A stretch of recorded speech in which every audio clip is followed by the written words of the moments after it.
وصفة النهاردة وصفة سهلة بامتياز ولذيذة بامتياز، حلوة قوي وشكلها شيك وبجد ما يختلفش عليها اتنين. هي ميت بولز محشية بطاطس أو محشية كور بطاطس، لطيفة جدا وعمايلها سهلة ومش بتاخد وقت ومش بتاخد مجهود. وكمان أنا عملتها ببواقي لحمة مفرومة، وكنت عاملة حواوشي وكان باقي من اللحمة فاستخدمتها فيها. فهي خطيرة وممكن نستخدم فيها البواقي وكل حاجة.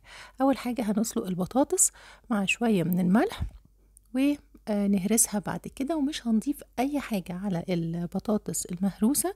احنا مش محتاجين يبقى فيها جبنة ومحتاجينها تبقى ماسكة نفسها، فهنكتفي بس بالمية والملح انها تتسلق فيها. وبعد كده بنهرسها كويس قوي وبنزود عليها فلفل اسود وملح وبس كده. هنهرس البطاطس كويس وننعمها تماما ونحط الفلفل والملح ونسيبها تهدى لغاية لما نجهز اللحمة. زي ما قلت لكم انا كان عندي باقي حواوشي، لحمة حواوشي، فاشتغلت بيها وطلعت خطيرة حلوة جدا. انتوا ممكن تشتغلوا بخليط من اللحمة المفرومة عادي. انا اللحمه اللي كانت عندي كانت دسمه شويه، انتوا ممكن تعملوها بلحمه حمراء بس طبعا برضو يكون فيها نسبه دسم شويه يعني بسيط. وتضيفوا الاضافات اللي انتوا عايزينها، سواء بصل، التوابل اللي تحبوها، او مجرد بصل وملح وفلفل وجوز الطيب وبس كده.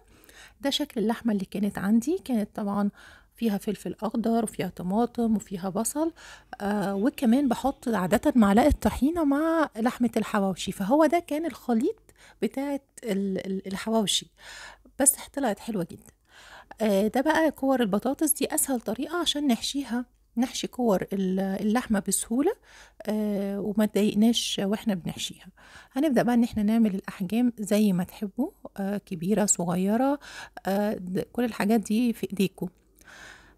وبس كده هنعمل بقى الكمية كلها وبعدين هنعفر، بس مجرد تعفير في الدقيق كور اللحمة دي أو الميت بولز هنعفرها في الدقيق ونشوحها تشويحة كده على النار، تاخد لون حلو.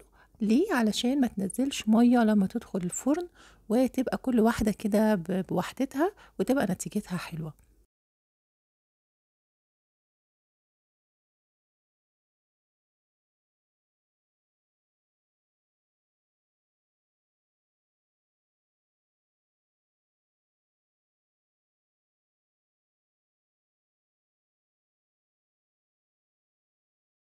كده خلاص الكمية كلها خلصت.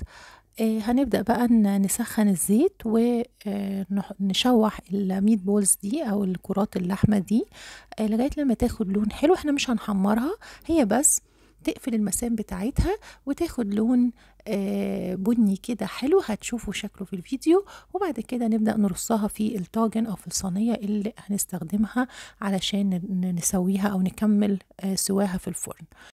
ويفضل كمان ان انتوا تكونوا مسخنين الفرن قبل لما تدخلوا الصينيه لنتيجه احسن وعلشان ما تاخدش وقت جوه الفرن كتير. هنبدا بقى نجهز الصينيه، بندهنها زيت خفيف قوي قوي وممكن تستغنوا عن الخطوه دي. وهنرص بقى الميت بولز، بص لونها خطير.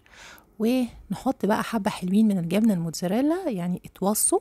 ممكن كمان في نص الوقت بتطلعوها تزودوا جبنه تاني. بصوا بقى شكلها عامل ازاي، خطيرة وبجد ريحتها حلوة قوي وطعمها حلو جدا. وكمان الخلطة بتاعة اللحمة ادت طعم حلو قوي قوي، فممكن تجربوها ان انتوا تحطوا خضار مع اللحمة، بجد طعمها خطير، شكلها حلو قوي. ولما كمان الكورة اللحمة دي بتتقطع بيبقى شكل البطاطس من جوه شكلها حلو جدا. فبجد جربوها، شهية ولذيذة وطبق متكامل. وياريت اللي يجربها يقول لي رأيه، وإن شاء الله هتعجبكم. وبألف هنا وشفا.